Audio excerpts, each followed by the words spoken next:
Hello, everyone. Got a few dirty jokes for you today. So once upon a time, there was a woman that was about to have triplets. In her stomach, the babies were talking to each other. The first baby says, "I want to be a plumber because there is so much water in here." The second baby says, "I want to be an electrician because it is so dark in here." And the last baby says, "I want to be a hunter because if that damn snake comes back in here, I'm going to cut it off." So the phone bill came in sky high, so the man called a family meeting. Dad said, "This is ridiculous. I don't even use the home phone, I use my work phone." Mom added, "Same here. I use my company phone. I hardly touch the home phone." Their son chimed in, "I use my office mobile. I never use the home phone." Everyone turned to look at the maid, who had been quietly listening the whole time. She shrugged and said, "Well, if we all use our work phones, what's the problem?" So my nosy neighbor popped his head over the fence and said, "How did your trip to Amsterdam go?" I said, "It was okay. I smoked loads of weed. Met a beautiful woman. Fantastic figure, intelligent, and a great personality. In fact, she reminded me of your wife a bit." He laughed and said, "Which bit?" I said, "The bit where she charges for making love." So a really ugly woman approached me at the bar, squeezed my ass, and said, "Give me your number, you sexy hunk." I said, "Have you got a pen?" She smiled and said, "Sure do." I replied, "Well, when you get home, hopefully the farmer will have made it escape-proof." So the only cow in a small town in Poland stopped giving milk. The people did some research and found that they could buy a cow from Moscow for 2,000 rubles, or one from Minsk for 1,000 rubles. Being frugal, they bought the cow from Minsk. The cow was wonderful. It produced lots of milk, and the people were so happy that they decided to acquire a bull to mate with the cow, and so produce more cows like it. Then they would never have to worry about their milk supply again. So they bought a bull and put it in the pasture with their beloved cow. But whenever the bull came close to the cow would move away. No matter what approach the bull tried, the cow didn't want to know. The people were very upset and decided to ask their wise rabbi for his advice. They told the rabbi what had been happening. "Whenever the bull approaches our cow, she moves away," they said. "If he approaches from the back, she moves forward. When he approaches her from the front, she backs off. An approach from the side, and she just walks away to the other side." The rabbi thought about the problem for a minute and then asked, "Did you buy this cow from Minsk?" The people were amazed because they had never mentioned where they had bought the cow. "You are truly a wise rabbi," they said. "How did you know we got the cow from Minsk?" The rabbi replied sadly, "My wife is from Minsk." So on my 45th birthday, my wife whispered, "So, are you finally ready to try some butt stuff?" I said, "Hell, yeah, I am." She said, "Great. I scheduled your colonoscopy for next week." So two men are out fishing on a quiet lake when a hedgehog swims up to their boat and asks, "Hey, you guys got any batteries?" The men stare at him, confused. No, we don't have any batteries." The hedgehog swims away. A little while later, he comes back. One man snaps, "Go away. We already told you we don't have any batteries, and your splashing is scaring the fish." The hedgehog grins. "Yeah, but I brought you some batteries." So the courtroom was quiet until the judge's gavel cracked against the bench.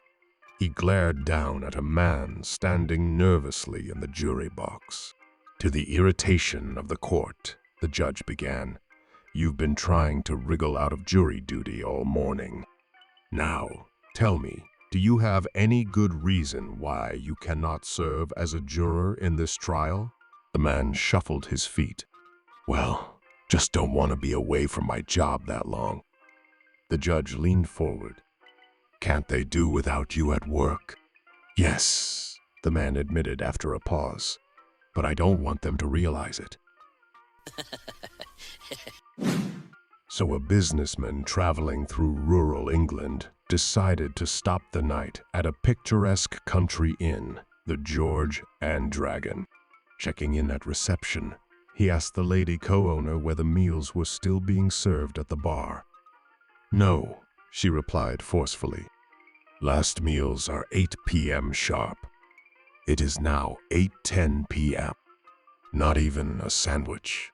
he asked sheepishly. "No, not even a sandwich. The chef has packed up, and I'm certainly not going to start slaving away in the kitchen at this time of night just because you haven't thought things out very well."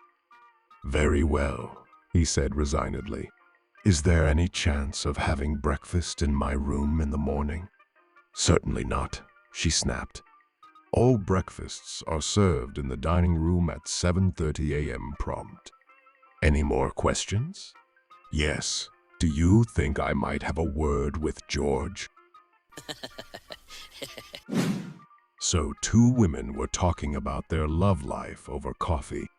"I don't know what to do," said Betty. "I'm too shy to ask for it, and he doesn't initiate enough." "Well," her friend Carol replied, "I have a surefire way to start up my husband." "Oh," asked Betty, "do tell." "Well," smirked Carol, "I just sit next to him, and then I slowly put my hand down his pants and say, 'My, aren't you cold in there? Could use some heating up.' Works every time." "You know what? Maybe I'll try that," Betty said with a chuckle. They met for coffee again a few days later, and Betty was in a terrible mood. "You almost got me divorced," she said to Carol. "What? How?" Carol asked, astounded. "I did what you said, and I stuck my hand down his pants, but it wasn't cold, it was already hot." "So?" Carol asked, confused. "Well, then I asked my husband why the inside of his pants was hot and not cold, like Carol's husband." So after 60 years of marriage, Earl and Mabel made a pact. Whoever passed away first had to come back and let the other know if there was making love in the afterlife. Because let's be honest, nobody wants to spend eternity floating on clouds without a little romance. Earl went first. A few nights later, Mabel heard a whisper in the dark. "Mabel, can you hear me?" She gasped. "Earl, is that you?" "Yes, it's me. I came back, just like we promised." "Oh, thank goodness."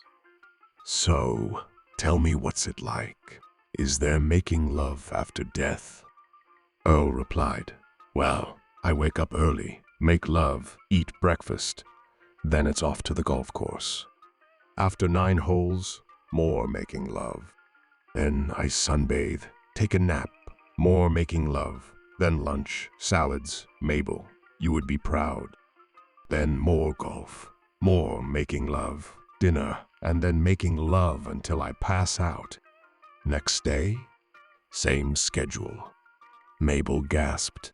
"Earl, that sounds like heaven." Earl said, Not exactly. I'm a rabbit in Arizona." So a guy walks into a bar and says to the bartender, "If I show you a wild trick, will you give me a free drink?" The bartender shrugs. "Sure, why not?" The guy reaches into his pocket and pulls out a tiny rat. Then, from the other pocket, He pulls out a miniature piano. The rat stretches, cracks his knuckles, and starts playing the blues like a rodent Ray Charles. The bartender, stunned, pours him a free drink. After finishing it, the guy says, "If I show you an even better trick, do I drink free all night?" The bartender grins. "Buddy, if you can top that, you're drinking on me till closing." The man pulls the rat and piano back out, then reaches into his coat and produces a small bullfrog. The frog clears his throat and starts belting out soulful blues lyrics while the rat plays. The whole bar falls silent in awe. Suddenly, a man rushes over. "I'll give you $10,000 for that frog." The guy shakes his head. "Nope, not for sale." $25,000. "No, $50,000 cash." "Deal." The bartender's jaw drops. "Are you insane? That frog was a gold mine. Why'd you sell him?" The man smirks. "Relax. The frog can't sing. The rat's a ventriloquist." "So, 3 men are stuck in the gulag?" A guy asked. "What did you do to get here?" First guy answers, "I was late to work, so they said I was sabotaging the revolution." Second guy answers, "I arrived early to work, so they accused me of being a careerist, seeking favor over my equals." Third guy says, "I came exactly on time to work, so they accused me of owning an American watch." So a rough, old general had heard rumors about a unit with the toughest soldiers in the army. So one hot afternoon, he decided to see them for himself. After inspecting the troops lined up on parade, their uniforms dusty, boots scuffed, eyes like steel, he marched over to the medical tent. "If you want to know a unit's true toughness," he figured, "you don't look at their medals. You look at how they handle pain." Inside, the air reeked of antiseptic and sweat. The general stopped in front of the first soldier, a broad-shouldered brute sitting on a cot. The general barked, "Why are you here, soldier?" "Hemorrhoids, sir," the soldier replied without a flinch. "And how are you treating that?" the general asked, leaning in. "Why a brush and disinfectant, sir?" The general's weathered face cracked the slightest grin. "And what's your goal in life?" "To kill the enemy, sir." The general gave an approving nod and moved to the next cot, where a younger man sat sharpening a combat knife like it was part of his daily routine. "Why are you here, soldier?" "Genital warts, sir," he answered in the same calm, unwavering tone. "And how are you treating it?" "Why a brush and disinfectant, sir."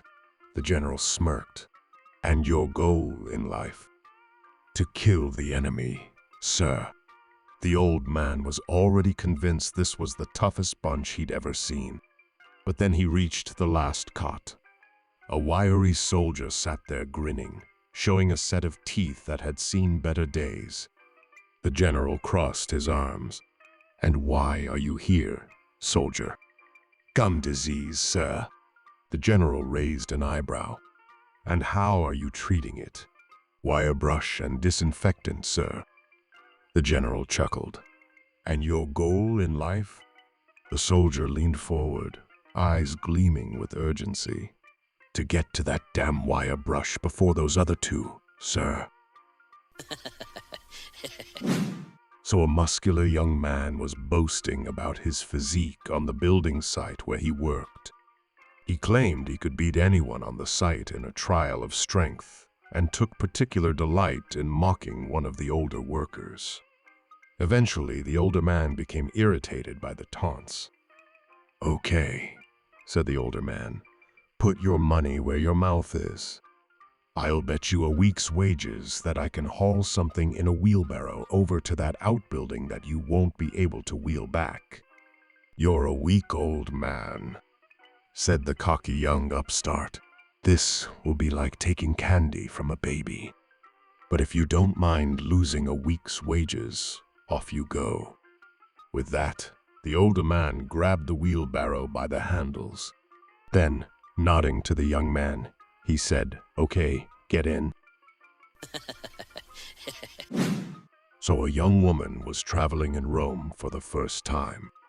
Feeling somewhat drawn toward the grandeur of a beautiful cathedral, she decided to step in and admire the stained glass windows she'd heard so much about. As she approached the entrance, a kindly but stern-looking priest emerged. "Excuse me, miss," he said, raising a hand to stop her. "I'm afraid I can't let you enter dressed like that." The young woman tilted her head in confusion. "Like what?" she asked. "My dress is modest." The priest hesitated, clearing his throat awkwardly. "Well, it's not the dress itself. It's just that you are not wearing a bra. I can't let you in like that." "Seriously?" said the woman angrily. "I have a divine right." "A divine left too, miss," the priest replied, "but you still can't come in." So a lawyer boarded a cross-country flight and found himself seated next to a blonde woman. As soon as they were in the air, she turned toward the window, clearly ready to get some rest. But the lawyer, smug in his own intelligence, thought he could make a quick buck off her. He tapped her on the shoulder. "Let's play a game to pass the time," he said. "I'll ask you a question. If you can't answer, you give me $5. Then you ask me a question, and if I can't answer, I'll give you $10. What do you say?" The blonde gave a polite smile. "No, thank you," she said, turning back to the window. Not ready to give up, the lawyer upped the stakes. "All right, how about this? If I don't know your answer, I'll give you $100. You still only have to give me 5 if you don't know mine. Deal?" With a sigh, the blonde agreed. The lawyer grinned, leaning in. "What walks on 4 legs in the morning, 2 legs in the afternoon, and 3 legs in the evening?" The blonde thought for a moment, shrugged, and pulled a $5 bill from her purse. She handed it to him without a word. The lawyer chuckled as he pocketed the bill. "All right, your turn. Ask me anything, give it your best shot." The blonde thought for a second, then smiled. "What's the smallest thing in the world, but casts the biggest shadow?" The lawyer froze. He furrowed his brow. He scratched his head. He flipped through mental trivia like a Rolodex, but came up empty. After a few minutes, he resorted to pulling out his phone. For the rest of the flight, Googling, searching, even texting a few friends, he came up with nothing.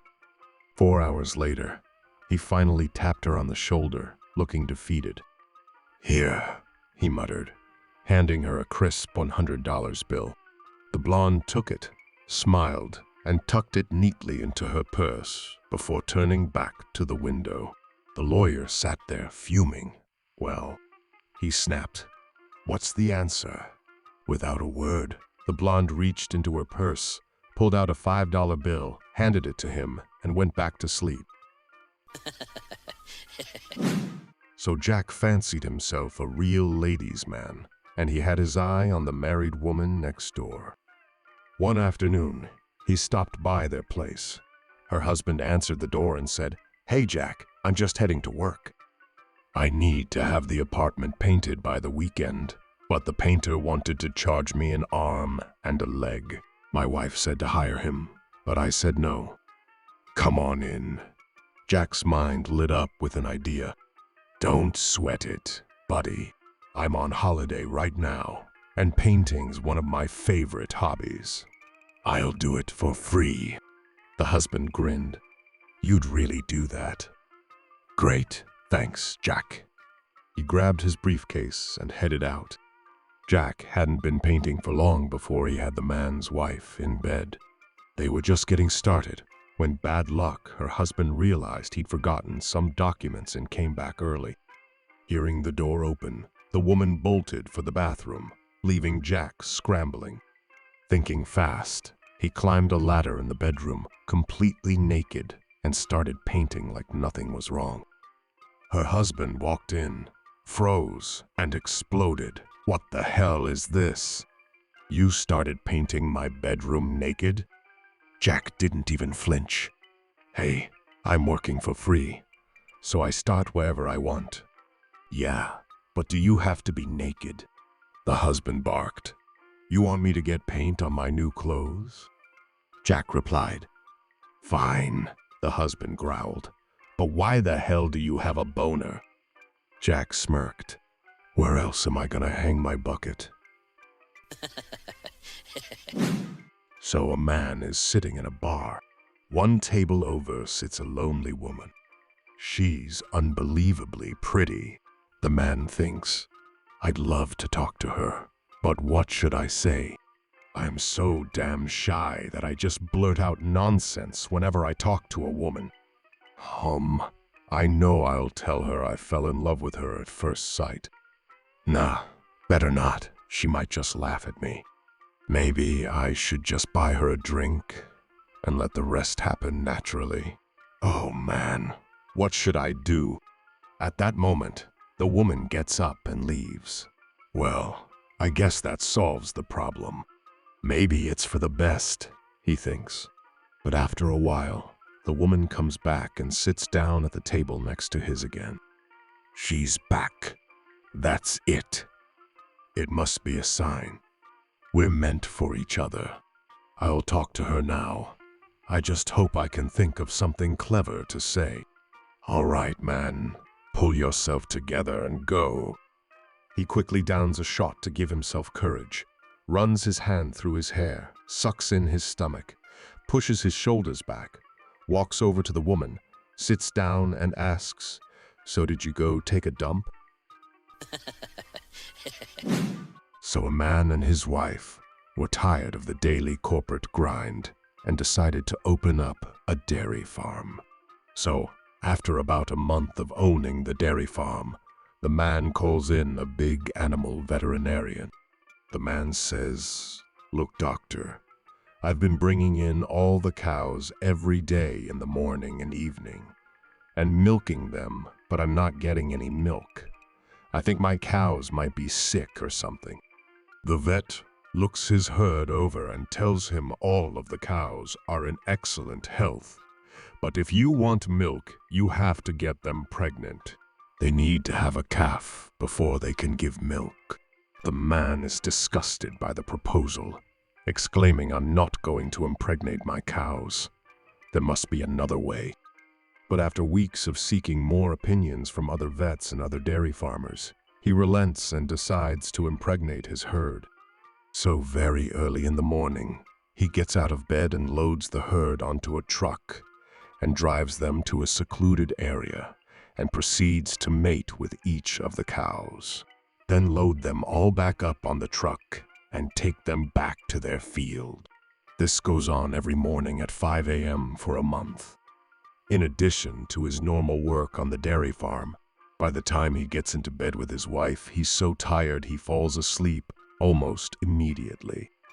After 2 months of getting up at 5 a.m., driving the herd to a hidden location and mating with them, doing normal farm work, and checking the cows to see if they're pregnant. He's so sleep-deprived, he forgets to set his alarm one evening. The following morning, his wife hears a loud beeping in the farmyard. Concerned, she gets out of bed to go look, finally woken by his wife.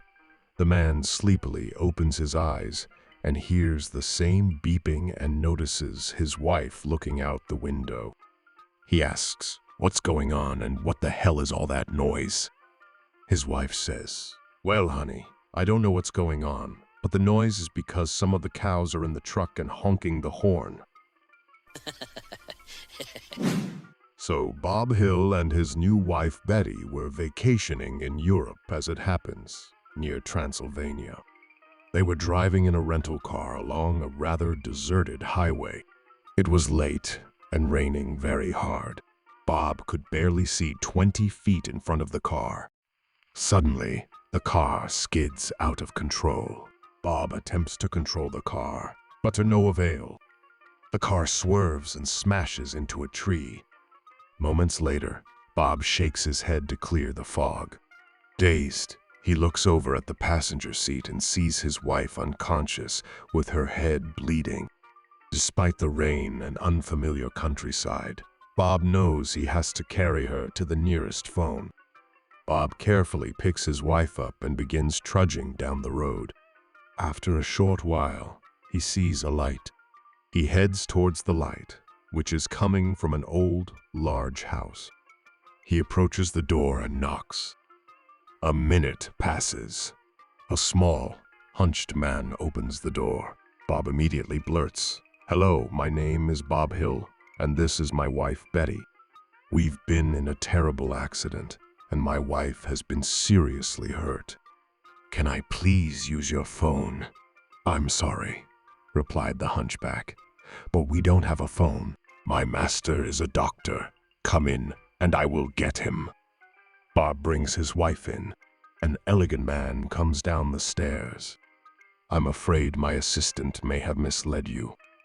I am not a medical doctor. I am a scientist. However, it is many miles to the nearest clinic, and I have had a basic medical training. I will see what I can do. Igor, bring them down to the laboratory."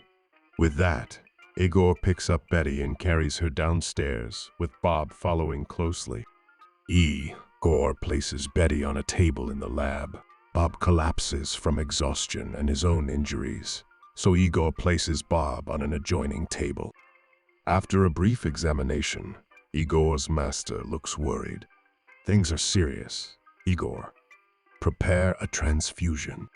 Igor and his master work feverishly, but to no avail. Bob and Betty Hill are no more. The Hills' deaths upset Igor's master greatly.